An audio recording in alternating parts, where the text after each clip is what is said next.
Former San Francisco 49ers wide receiver Anquan Boldin celebrates scoring a touchdown during the 2014 NFC Championship. Christian Peterson. Getty Images. After 14 years in the NFL, Anquan Boldin is ending one career to begin another. The 36-year-old Super Bowl champion and potential Hall of Famer is leaving football to focus on social activism and charity work full-time. Just last month, Boldin signed a one-year deal with the Buffalo Bills. But not even 2 weeks later, he quit. "Football takes up a huge amount of your time," Boldin tells NPR's Rachel Martin. "I wanted to be able to spend as much time as I felt was needed to work on advocacy. This isn't an unfamiliar field for the former wide receiver." In 2015, he was named the NFL's Walter Payton Man of the Year, an annual award that honors a player's volunteer and charity work.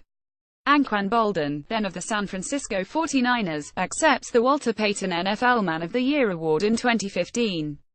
John Salangsang's vision at Boldin's retirement comes amidst controversy surrounding his former San Francisco 49ers teammate, Colin Kaepernick.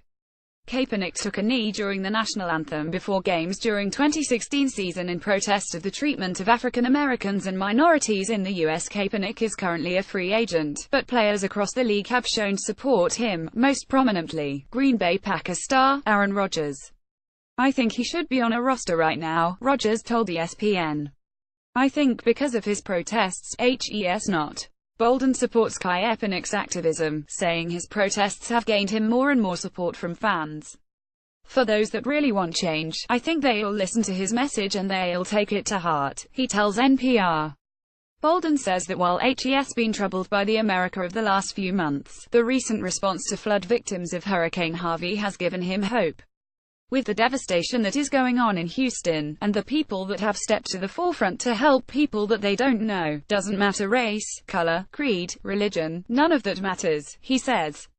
Only thing they can see is a brother or a sister in need of a helping hand, and they're willing to lend that hand to them. Interview highlights on how the rally in Charlottesville, VA, sparked his decision to leave the NFL, seeing the person lose their life because they were fighting for justice for someone else. "You know, where you had guys walking down the street with flags with swastikas on it, screaming 'Jews will not replace us.' It's just so blatant at this point. It's no longer hidden. It's no longer, turning a blind eye. It's right in front of you. And I think we as Americans have to stare this right in the face and deal with it." On whether he could have made this decision earlier in his career, I would like to think so. Do I have the desire and the passion to play? Of course I do. But at this point in my life, I just feel like there's some things that are more important. And I feel like I couldn't just sit back and continue to let things be status quo. I had to use my voice and the platform that I've been afforded for change. On the responsibility of athletes to speak up, well, for me, I don't think it's a battle for just athletes, period, black or white. I think it's a battle for all of us. I think it's a battle for owners. I think it's a battle for coaches. I think it's a battle for the players. I think it's a battle for fans. And that's the thing that I've been trying to tell people.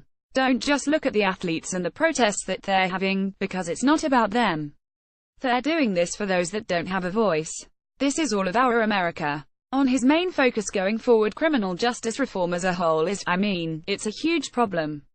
But there's different parts to it. If you look at mandatory minimums for juveniles, we're looking at legislation that is on the floor now with our bills and legislation we can get behind to hopefully get passed in different states. One of the initiatives that we're pushing now is in the state of Pennsylvania for juvenile life cause I think it's unconstitutional for a kid at a juvenile age to be serving a life sentence without parole at this point. Notes and parts of this interview were not included in the audio version.